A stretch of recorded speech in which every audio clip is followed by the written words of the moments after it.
everyone, and welcome to Worldwide News. Sandy Clarkson here with the latest story on the internet. A 13-year-old boy was just found a month ago after about 2 long and tiring months of living all alone in the Canadian forest. His plane had crashed in the north woods of Canada. Searchers were sent out to try and find him, but no one really knows the truth about him until today.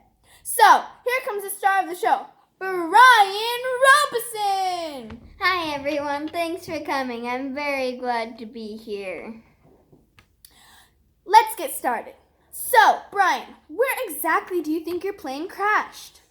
I don't know exactly where my plane crashed, but I do know that it crashed somewhere in the northwestern Canadian wilderness. The wilderness was really bushy, and most of the space was filled with all sorts of living things. But when you're out near the L-shaped lake, you can see beautiful mountain ranges, birds flying in the sky, and the beauty of the wild.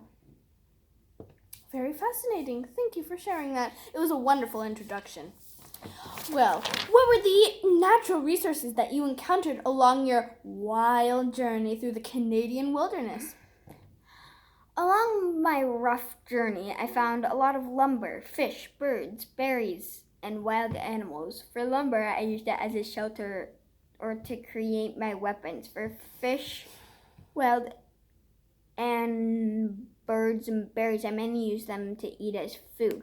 But for wild animals, I found that some animals looked very dangerous but were merely harmless because they didn't care that I was there. But for animals that looked harmless, like a porcupine, can actually cause more pain than you think.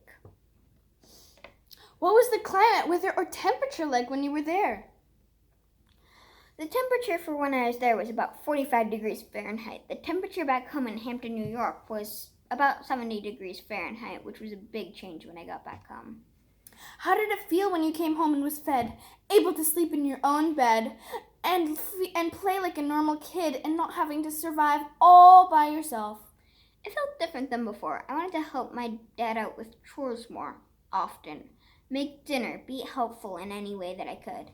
But when my dad said something like, "Oh, you don't need to do that," or "It's okay, I can carry these things by myself," it felt different from when I used to say, "Okay," or "Sounds good." I used to not ask to help as much and just sit around like a couch potato doing nothing.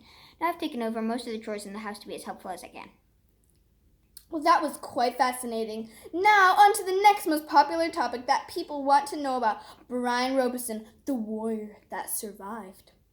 So, this is the moment that everyone has been waiting for.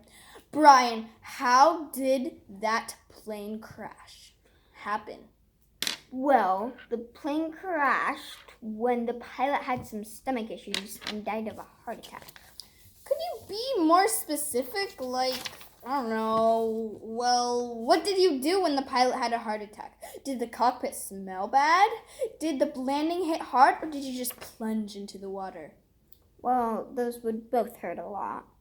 When the pilot had a heart attack, I started to freak out and panic for about 5 minutes. I tried to use the pilot's radio, but no one responded clearly. The cockpit smelled horrible. It smelled like rotten eggs and stinky feet put together.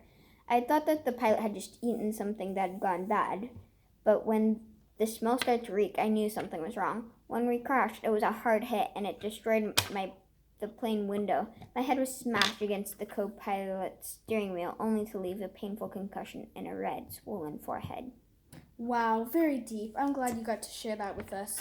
So let us move on to the next most popular topic everyone wants to know about Brian Robeson, the environment. How did you interact with the environment? What materials did you use in your time in the woods?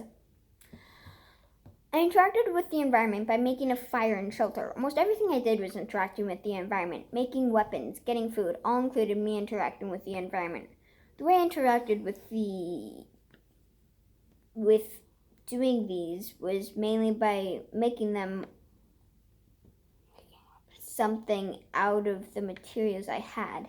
The main problem that I had was that I didn't have all the materials that I needed, and I needed to learn a different way to do things, such as when I needed a ladder to get food, so that for a high place to stash food where no coyotes or bears or that stuff would get to it, I needed nails or a rope. I had none of this, so I had to find a new way to get up to my food stash. I used a broken branch that had lots of smaller branches sticking out so that I could climb up and use it as a ladder. Very interesting. I am very glad you got to share that with us tonight. Go. I love you, little head voice. Let's continue. What was the scenery like in or near your campsite when you first encountered it? The rocky ridge was rounded and seemed to be some kind of sandstone with bits of darker stone layered and stuck into it. Directly across from it, inside the corner of the L, was a mound of sticks and mud rising up from the water a good 8 to 10 feet. At first, I couldn't place it, but I knew somehow what it was. I had seen it in films. Then a small brown head popped to the surface of the water near the mound and began swimming on the short leg of the L, leaving bee ripples behind. And I remembered where I'd seen it. It was a beaver house called the Beaver Lodge, and a special I'd seen on a public channel. Thank you so much, Brian, for sharing this with us. I'm very glad you got to share your story tonight. Oh, yeah. Thanks for watching!